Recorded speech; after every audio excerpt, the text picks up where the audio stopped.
Assalamualaikum warahmatullahi wabarakatuh. Kami dari kelompok 4 ingin membahas tentang perancangan dan pengembangan kurikulum yang beranggotakan Mila Mardewi Ubad, Nopilda Syafitri, Rozatul Husna, saya sendiri Rizka Mulyani, dan Yud Adela.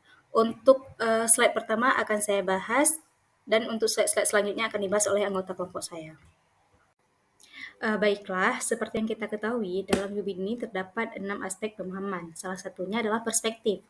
Perspektif ini adalah sudut pandang seseorang terhadap sesuatu. Kita ambil contoh dalam konteks bimbingan konseling, kita lihat topik konflik interpersonal sebagai temanya. Nah, seorang siswa yang sudah memahami konsep ini akan mampu melakukan perspektif dalam membangun sudut pandang yang kritis, serta dapat membangun gambaran tentang konflik interpersonal. Nah, tentu saja dalam membangun gambaran tentang konflik ini, tentu saja peserta didik memiliki perspektif dan sudut pandang yang berbeda dengan peserta didik lainnya. Sekian dari saya. Baiklah, saya akan melanjutkan mengenai pengertian atau definisi perspektif menurut para ahli. Yang pertama itu menurut Suma Atmaja dan Winargit, yang mengatakan bahwa perspektif itu adalah cara pandang dan juga cara berperilaku seseorang terhadap suatu masalah ataupun kegiatan. Nah, dalam hal tersebut, ia menyiratkan bahwa manusia akan selalu memiliki perspektif yang digunakan untuk memahami sesuatu. Nah, untuk selanjutnya itu ada menurut Martono. Menurut Martono, perspektif adalah sebuah cara pandang yang seseorang pakai ketika melihat suatu fenomena ataupun masalah yang sedang terjadi. Nah, yang terakhir ini juga ada perspektif menurut KBBI yang maknanya adalah upaya dalam melukiskan sesuatu pada permukaan yang mendatar sebagaimana yang sudah terlihat oleh mata telanjang dengan 3 dimensi, yakni panjang, lebar, dan tinggi. Selain itu, perspektif juga mempunyai makna lain, yaitu sebagai sebuah sudut pandang atau pandangan. Nah, berdasarkan 3 definisi perspektif menurut ahli ini, maka dapat kita simpulkan bahwa perspektif ini merupakan cara seseorang memandang atau sudut pandang seseorang atau pandangan dalam suatu masalah, fenomena, ataupun suatu kegiatan. Nah, yang pastinya setiap seseorang itu memiliki cara pandang atau memiliki perspektif masing-masing tentunya. Nah, untuk selanjutnya akan dijelaskan oleh teman saya.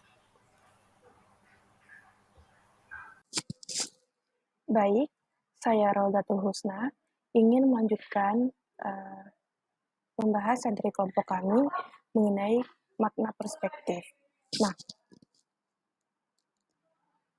memiliki perspektif berarti memiliki kemampuan untuk melihat suatu hal dari berbagai sudut pandang.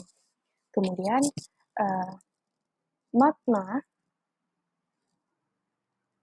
memiliki perspektif dapat dilihat dari yang pertama itu memiliki pengetahuan atau pemahaman baru dari sudut pandang mereka dan mampu menyelesaikan permasalahan yang sedang diamati. Yang menjadi kata kunci pada poin pertama ini adalah memahami suatu hal dengan lebih mendalam. Nah, dengan melihat dari berbagai sudut pandang, kita dapat memperoleh pengetahuan dan pemahaman baru yang tidak terduga sebelumnya. Nah, hal ini membantu kita untuk menyelesaikan permasalahan yang sedang diamati dengan lebih efektif. Kemudian, yang kedua, dapat menjelaskan gambaran besar dari suatu hal secara logis. Yang ketiga, menemukan penyelesaian dari suatu permasalahan dengan cara yang lebih kreatif. Nah, yang menjadi kata kunci pada poin ketiga ini adalah menemukan solusi kreatif. Nah, dengan melihat berbagai kemungkinan, kita dapat menentukan solusi inovatif untuk menyelesaikan permasalahan. Kemudian, perspektif yang beragam mendorong pemikiran kreatif dan membuka peluang untuk menemukan solusi yang lebih efektif dan efisien. Nah, dari ketiga poin yang telah saya sebutkan tadi, dapat kita tarik kesimpulan bahwa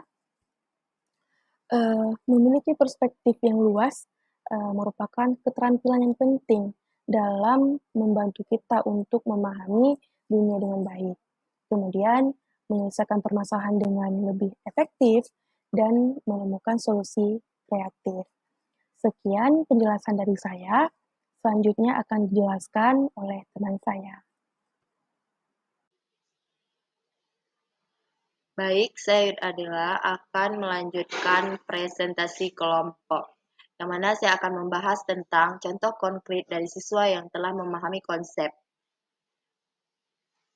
Nah, yang mana perspektif kritis. Nah, seorang siswa mungkin akan mampu menganalisis konflik intrapersonal dari berbagai sudut pandang. Misalnya, mereka mungkin dapat melihat konflik dari perspektif psikologi sosial atau bahkan budaya. Mereka tidak hanya melihat konflik dari suatu masalah, tetapi juga menggali akar penyebab dan mempertimbangkan berbagai faktor yang berkontribusi pada timbulnya konflik. Nah, yang kedua ada membangun gambaran.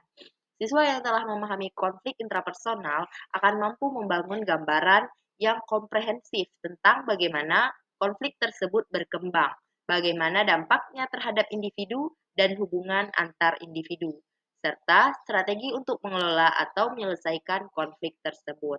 Mereka dapat menggambarkan secara detail dinamika konflik, termasuk peran, komunikasi, dan perspektif dalam memperburuk atau meredakan konflik.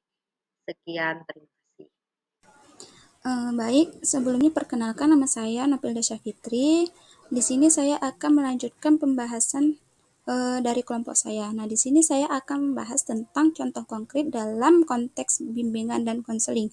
Perspektif seperti ini akan menunjukkan bahwa siswa tidak hanya memiliki pemahaman teoritis tentang konflik interpersonal, tetapi juga memiliki kemampuan untuk menerapkannya dalam konteks kehidupan nyata.